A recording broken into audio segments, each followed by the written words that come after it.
Hey guys, this is James from TeaDB bringing you InBetweenIsode number 85. So as you can see, I am back in the TeaDB studio, back on my wonderful couch, ready to try some teas. So some teas, one of the things that's really interesting about traveling and buying teas or getting teas and then bringing them back and trying them is just seeing how they change. So I'm always really eager when I go abroad. Well, I've only gone abroad twice and purchased teas, but you go abroad, you taste the teas there, you taste them back at your sort of like makeshift setup at like the hostel or the Airbnb where you're staying, and you sort of evaluate the teas, but you don't really know how it's going to perform from your home setup because there's so many different variables, leaf to water, the water itself, just the environment, the social environment, how your body's feeling, the climate outside. There's so many different variables, so you're never quite sure exactly what you have, at least from my experience, until you get back and then you start to drink through some of these teas. So one of these teas this is one of the teas that I didn't buy, but I got a sample of while I was abroad. And so it's interesting to come back here and try it. And the leaf to water ratio that was used when I tried this tea was significantly lower. And I suspect it was just because we wanted to drink through a bunch of teas. So it was only given a few infusions at a much lower leaf to water ratio.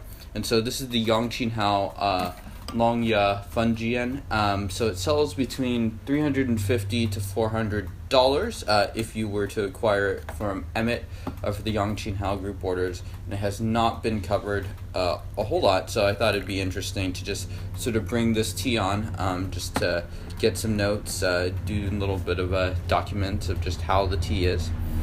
So I've already given it rinse, which I drank, and the first two steeps. So I've drank 3 infusions so far, just to sort of get a feel for the tea. And a lot of these Yangqing Haos have a very similar taste at the beginning, sort of that storage taste. And I actually got to visit Mr. Yang and his family in Tainan and see their storage, which was interesting. And it's very, very simple. It's basically a warehouse in the back with a bunch of boxes loaded with tea. And one of the most immediate things that is different is that it was unair conditioned, so it was 90 degrees on that day, and so it was 90 degrees where the tea was being stored. So that's something that's very unusual for my tea. My tea very rarely, I live in Seattle, very rarely gets that hot, and it's very rarely that humid, or it's never that humid when it's that hot. So it's interesting to see that, and the whole warehouse, as you might expect, especially some of you people that might be a little bit more seasoned, smelled exactly like the aroma that you sort of, that house aroma that you're getting off of some of these teas. So that was interesting, and I was like, well, I am definitely in the right place.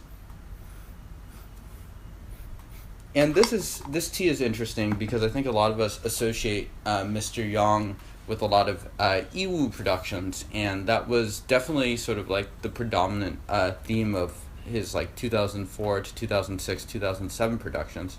But this one is different, and when we drank this at his tasting setup, he kept he pointed at this one and they're saying, "This is not Iwu. This is not Iwu," and so. And he sort of emphasized that he wasn't sort of specifically tied to that region, and he has a lot of productions after 2007, 2008 that are not from the Mengla County Iwu area. So it was interesting to hear that, and so I thought that was interesting, so he sent me home with a sample. So I am curious to keep drinking this tea. So steep number 3, guys.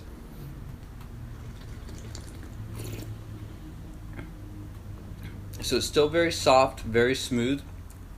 There's definitely more obvious bitterness in this tea. And I would say for the first couple steeps, it was more or less sort of in the finish, in the background. And that's really built up a little bit more.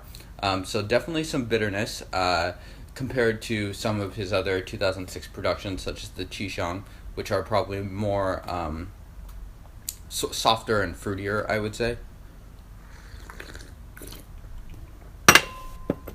bitter pine fern, sort of a sticky, syrupy mouthfeel to it.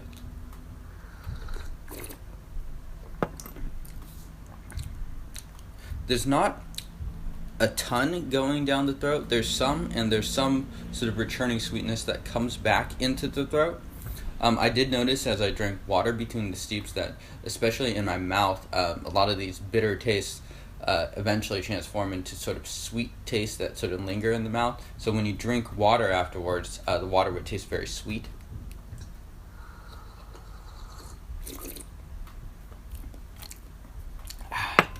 So the bitterness definitely much stronger than it was for the first 3 cups that I drank.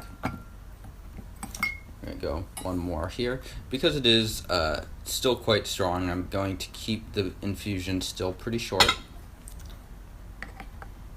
The material is a lot of smaller leaves compared to its normal productions, as well as a lot of buds.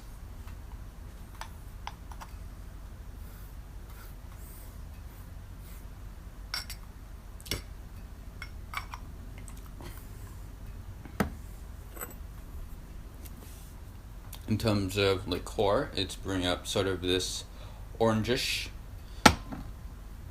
color.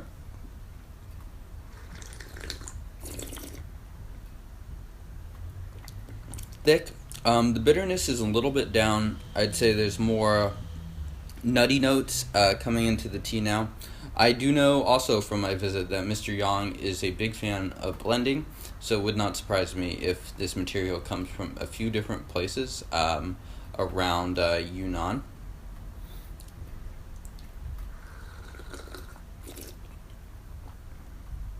Smooth. A little bit sweeter than the previous infusion. I think a lot of that bitterness that was originally in my mouth has sort of transformed into these sweeter flavors.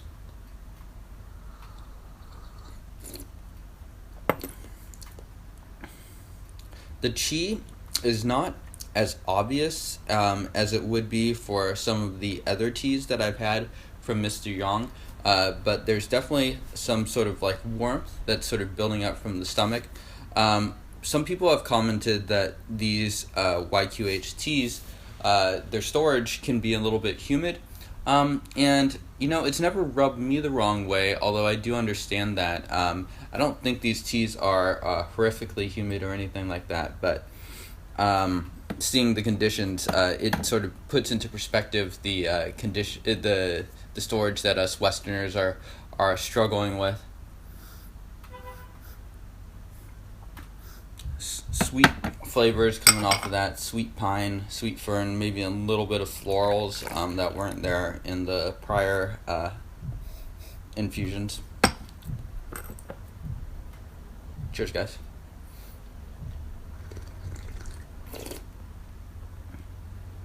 Body is weakened up a little bit, so it's probably time to push it just a little bit. Sort of still that combination of bitter, pine, acorn, fern.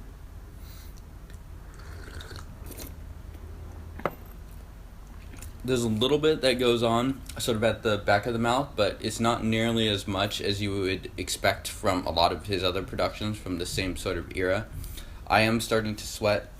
I do feel the qi slowly building, so I think it's definitely there. It's not, I guess for this tea, this is not a tea that I would personally buy, but this would be potentially a good tea for people that have sampled a lot of Yangqing Hao and have gone and already purchased all of the ones that they want from 2004 to 2006 and are looking to sort of diversify, get something a little bit different. I would say that this tea is definitely different from the YQHs that I own from 2004, 2007. I'm not quite as familiar with the 2006 line, but this is definitely striking me as quite different from the Qixing and Chawang Shu, at the very least. A lot more of these piney, fern, foresty type notes coming into it. And it kind of reminds me of the 600 years ambiguously, maybe in terms of like a larger region or something like that. So this is partially me throwing out random guesses, but I do enjoy the tea. I just don't think I enjoy it quite as much as the very best YQHs. Something else to look out for coming up soon is I will be releasing some sort of interview or report on my trip to Taiwan, as well as my visit to the Yangs over in Tainan. So thank you for hosting me down there, and thank you for sending me home with this tea sample. I'm definitely enjoying the tea overall. And thank you guys for tuning in, and I will see you guys next time. Cheers.